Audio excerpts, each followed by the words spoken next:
Welcome back for another edition of the LA Daily News Countdown. I'm Fred Robledo, the San Gabriel Valley Tribune, here with Erik Boal, the Daily News football writer, everything actually over in the Daily News area.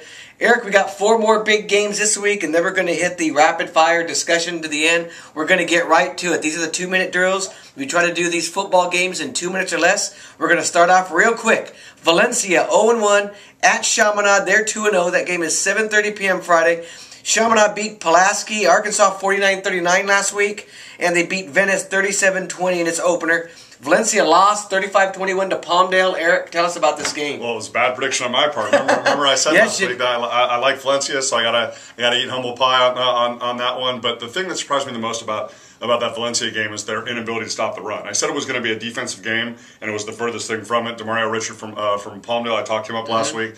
You know, they couldn't stop him. The guy ran for 201 yards and 3 touchdowns. And the worst news for Chaminade is now, going to face Chaminade, is the fact that Chaminade has Terrell Newby, who might even be a more polished running back than Demario Richard. So that's a bad sign for Valencia's linebackers and the secondary. And the thing I like about Chaminade in their first 2 weeks, you see they've not only scored a lot of points, they've given up a lot of points. In both of those games, against Venice, they were down 13-0, scored 30 unanswered. Against Pulaski, they were down by 13 in the fourth quarter and scored the final 23 points of the game. So I like, even if Chaminade's down at halftime or down in the third quarter, they've demonstrated the ability thus far to be able to come back, and Valencia has too many issues to deal with defensively. And you like Chaminade, is that right? I like Chaminade. I think the only issue that's in question with Chaminade is they've been using 2 quarterbacks for the first 2 games, Reggie Reed and Brad Kaya. Coach Ed Croson's got to decide on one by the time they get to the Mission League. Now, I love this next game that you have here, Erik. A battle of a couple undefeated teams. Both of them are 2-0. This is Crenshaw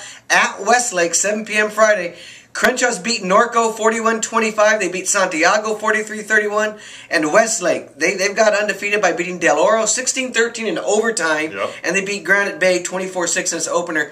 Erik, you don't find too many better games than this one. I mean, in a different year, people might have even been talking that this could have been like with this advent of the new regional game. I mean, this could have been a matchup right here. You know, in past years, Crenshaw, they've been in the State Bowl game.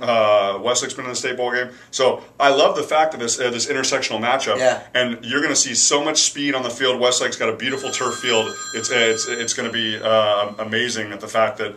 There's going to be so many athletes on this field. The thing that I'm concerned with Westlake is they're not scoring points at the rate that they were last year when Justin Moore was the quarterback. Just really quickly, for those of you that don't know the Justin Moore situation, he was a starting quarterback for Westlake last year, led him to a Northern Division championship, led him to the State Bowl game. They lost to De La Salle, decided to walk away from football. Just going to school at Royal, not playing high school football this year. And even though Neil Lasky has done a really good job managing a quarterback for Westlake, I'm concerned that they're going to be able to score the amount of points because, as you see, Crenshaw, Norco and Santiago, they're putting up 40 plus a game. You know, they've got unbelievable athletes. A quarterback transferred in from West Adams Prep, and they haven't missed a beat. Head coach Robert Garrett. So this is going to be one of the most exciting games of the week. I just don't know if Westlake's going to be able to score enough points. I like Crenshaw, Erik. Oh, of course, I think it's going to be a tight game, and Westlake's proven that they can win a tight game by beating Del Oro in overtime. But I think I like Crenshaw by a slight margin. That's the great thing about your area. In our little fishbowl, we don't get too many games like that all the time. That's a great you got Amachino Hills, man. You got Amachino. Come on. Hey, we got Amat Lamarada this week. It's always Amat and somebody. Exactly, absolutely. Hey, that phone that was ringing in the background, we are in a newsroom. You're going to hear things like that. That just happens. Absolutely. We're going to move on. Next game.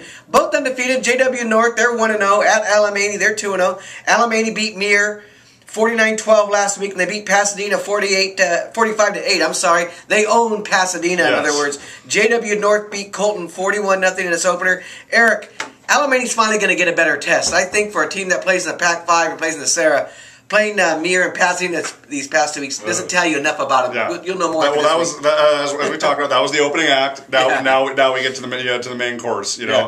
And the fact, and Alemany's players are going to be hungry because they lost to JW North 36-35 last year. Just got punished at the line of scrimmage. JW North was too physical, despite Alemany's array of skill players and the great play of quarterback Devin Dunn. So they're going to be hungry. They want this game. Also, a big note for JW North, their tight end linebacker Boal is out, sustained a concussion on Monday in practice. A huge loss for them. And Coach Paredes said, that hey, we got to find guys to step up. So I mean, I already think Alemany playing at home, having the revenge factor, and now the fact that North doesn't have Boal, who's one of their central figures. Right.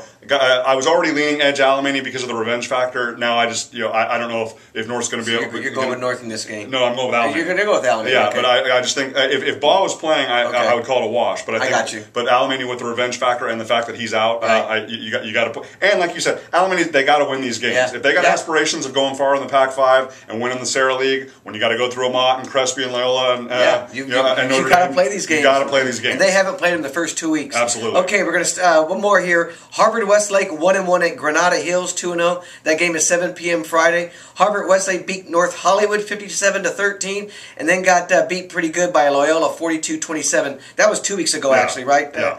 Granada Hills beat Sun Valley 55-0. They beat Reseda 17-0. Eric, tell us about this one. Well, as you can see, I mean, Granada Hills hasn't given up any points, but they also haven't exactly been playing the most formidable schedule. They're going to get tested in a big way. That's why I wanted to address this game, because Harvard Westlake has one of the most underrated, one of the most cerebral, one of the most efficient quarterbacks, not only in the Mission League, but in Southern California, in Chad Knopf. Kid's verbally committed to Vanderbilt. He's a special player. They run a no-huddle college-style system there under Scott Ruggles, and Granada Hills, Coach Billy Parra said, hey, you know what, we're going to have to step up to the test. Like, we haven't seen anything like this Harvard Westlake offense, so they're going to have to step up and make plays. So it's your contrasting styles of the really, the tough physical defense of Granada Hills and the wide open offense of Harvard Westlake. I think Harvard Westlake, much like they should against North Hollywood, probably has a little bit too much for Granada Hills. Really? Granada Hills, well, they haven't given up a point in 2 games. You're going to Harvard Westlake. I would say that Harvard Westlake's not only going to score, they're probably going to score within their first 2 possessions. Okay. Here we go. Last part, rapid fire. I'm going to see if Eric can do these games in 30 seconds are left. He loves to talk. That's going to be a challenge in this part. More challenging than maybe some of these games. Right. Quick. Venice 1-1 at Oaks Christian 2-0 Friday 7 o'clock. Oaks Christian, Brandon Dawkins has looked too good, but I like the fact that Venice is playing such a challenging schedule.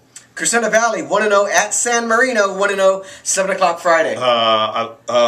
I probably got to give San Marino the home edge, but I was really impressed with William Wang last week for CV. He rushed for 260 yards. I like Wofford and Gott for San Marino. So we see an area San Marino? Yeah. The edge? Yeah. Okay. Thousand Oaks 1-1 at Camarino 1-0 Friday 7 o'clock. 2 of the best quarterbacks in our area, Clark Abarisk for Thousand Oaks, Travis Valdez for Camarillo. I think Thousand Oaks probably has a slight edge because they have a few too many skill players. Watch Nathan DeBeckus, the running back for the Lancers. And St. Francis 1-0 at Rigetti 1-1 7 o'clock Friday. St. Francis proved last week that they're probably better than Rio Hondo Prep, Eric, because they beat Arcadia. Just slightly. Jared Leibowitz, big game. But the thing I was most impressed was the running game.